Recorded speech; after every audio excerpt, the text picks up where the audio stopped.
নিরাপত্তা ভাবে থাকে।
দিনাজপুর পার্বতীপুর থানার কয়লা খনি উত্তোলনের কারণে আমার 5 ঘরিয়া পাতিগ্রাম 2 হইতে 2.5 ফিট বসত বাড়ির ভিড়া তলে যায়।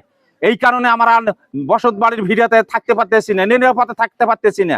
রাতের অন্ধকারে গুম করে একটা শব্দ হয়, বাড়ি ঘরে থাকা যায় না। আমাদের কি ব্যবস্থা করবে কয়লা খনি এমডির কাছে আমি আকুল আবেদন জানাচ্ছি, আমাদের ব্যবস্থা গ্রহণ তাড়াতাড়ি করা হোক। যদি আমাদের ব্যবস্থা গ্রহণ করা না হয় তাহলে আমরা কঠোর আন্দোলন করতে বাধ্য হব। কিছুদিন আগে মনে করো এই কোম্পানির কারণে আমার ভাতিজি একজন মারা গেছে, ঠিক আছে। এই মনে করে একজনকার জীবনের মূল্য দিতে পারবে? কয়লা খনি কি জন্য এরকম করতেছে? আমাদের তো জীবনের মূল্য আছে, আমাদেরকে নিবে, জমি নিবে, আমরা অন্য জায়গায় চলে যাব, কিন্তু এই কারণে আমরা তো জীবন দিতে পারবো না।